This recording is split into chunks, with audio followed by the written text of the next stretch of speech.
FS Securities. We are an education and information firm on the Gold Coast in Queensland, Australia. And every morning I go through what happened overnight around the world and see what we can actually expect from our market today and tonight in the global market.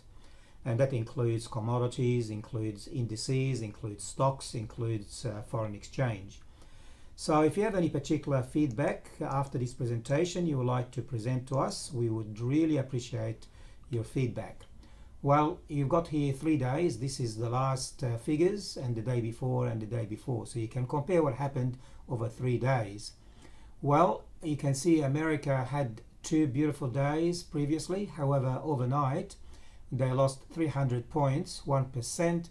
We're still well above the 27,000 level after 3 days of trading. The S&P 500 was down 0.8%. I'm rounding this off. The Nasdaq continues to go higher thanks to the big IT companies such as Apple, Microsoft, Amazon. Here's what I found. It's all.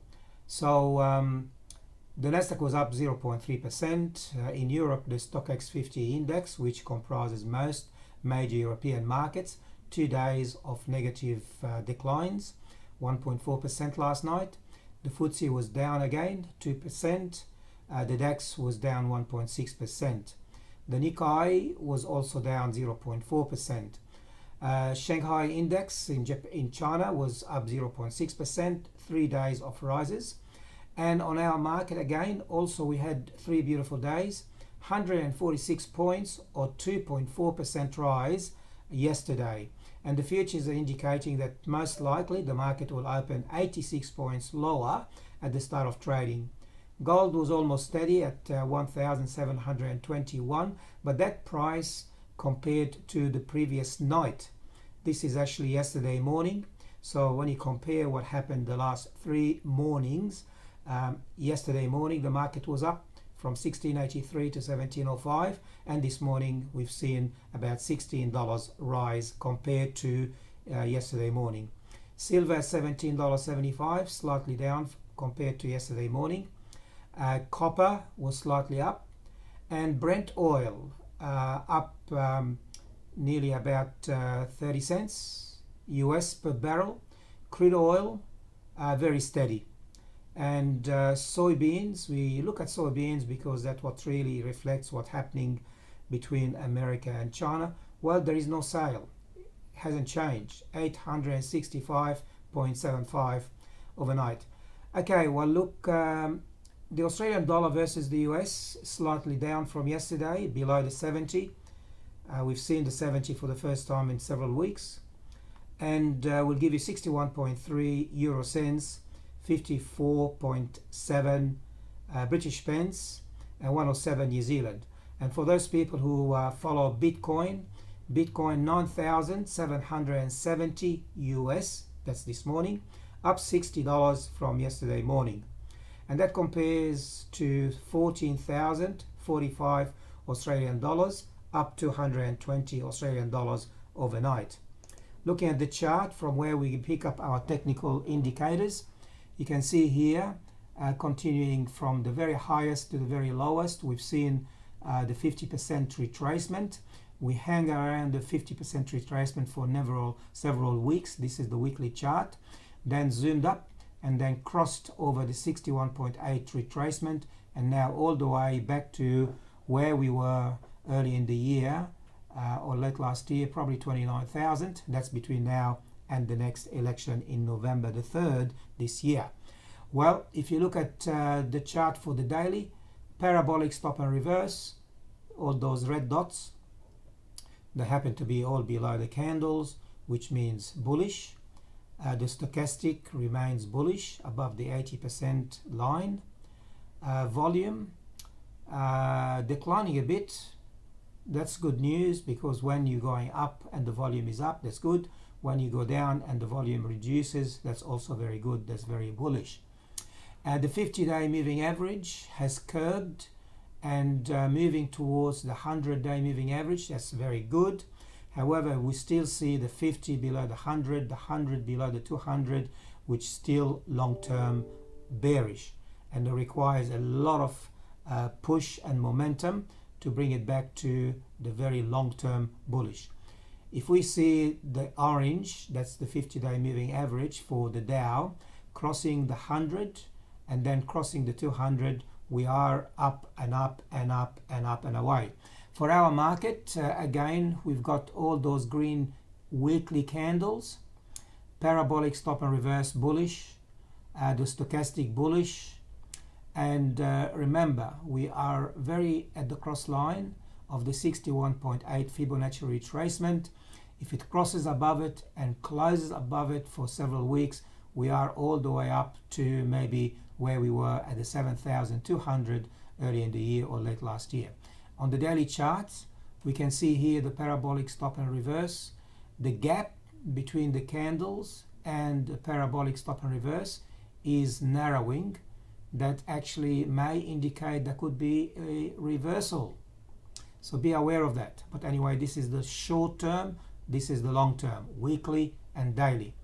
Well, the parabolic stop and reverse is bullish, the stochastic is bullish, the 9-day above the 21-day, that's the dotted line, the black line, versus the orange line, 21 below the 9, that's very positive. We're hitting the upper band of the Bollinger Band. We may see a retracement because every 90% of all the closing prices have to be below. That's inside the 2 standard deviation. So remember that. Anyway, for the volume, we love to see the volume because if we see here yesterday, 44% of all the stocks traded upwards, advances, versus 23% declines, and the volume was quite healthy, the highest in 6 days, above the 4 billion transaction. Yes, 4 billion transactions. That's very positive. We might see a retracement today, but that's only a daily or 2. But anyway, it's good to take some profit when you can see some profit. On the weekly advances over declines, you can see here, well, the advances above the declines. Okay, the mechanical system that we have here, based on various type of people who trade and investors, conservative trader, aggressive trader, very aggressive trader. We have different strategy for different people. We look at the charts with the different time frames, 2 time frames, and we have 5 out of 8 indicators on each, and they have to confirm each other. Now we run courses and we teach people how to trade and how to pick up signals from the charts, and also some fundamental basis behind reversal and changes in the market. So if you want to enroll in any of those education programs, talk to us and we'll teach you how to trade. Well, anyway, the American market is strong, and oil still continues to be strong. However, gold turned bearish. So we've seen gold getting up to 1770 from memory about a few weeks ago, and now it's just above the 1700. And a few days ago it dropped below 1700. So anyway, it's all about what we expect in inflation in the future. Okay, silver again was actually the star performer between gold and silver. We've gone bearish for the very aggressive trader, and we're still bullish for the investor, the long-term investor. Now the Australian dollar strong, even though it dropped this morning below 70. The euro very strong, and the British pound also slightly bullish for the aggressive trader and the very aggressive trader. Okay, now for our market, we can see here most stocks happen to be bullish with the exception of TPG. We were very strong there. We started to take some profit out for the conservative trader neutral, and now very neutral with the exception of the investor. Rio, very bullish for Rio. Again, be aware of that. And West Farmers, very strongly bullish. All the others happen to be bullish for the conservative trader, aggressive trader, and very aggressive trader. Newcrest Mines, bearish because we expect gold maybe to drop for the very aggressive trader who trades, by the way, short term. So if you go in one day and then You make some money the following day, and then 3 days down the track it reverses. You must be aware that for the very aggressive trader, you only is short term. You only probably day by day only. Okay, so yesterday we've seen some companies that have performed well. Zip, about 16% rise. Flight Centre continues to go higher. Bendigo, Adelaide, Bank of Queensland, Sydney Airport, Santos, and so on, and Qantas as well, 6.5% rise. Remember, all of this will be on our website, so you can go to website and find everything you need to know. Also, we look at companies with excessive volume above the 50-day moving average volume. We look at 50-day volume, we look at the moving average across those 50 days, and then we compare what happened yesterday in the volume and see if the volume exceeded the average. Then we look at the price increase. If the price increases and the volume increases, well, that is a sign of a bullish trend. CSL, for the first time in many days, has turned bearish with excessive volume. And we've got various companies here, and all these will be actually on our website.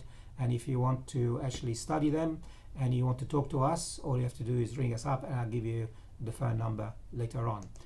These are our trades on CFDs at the moment for our current clients.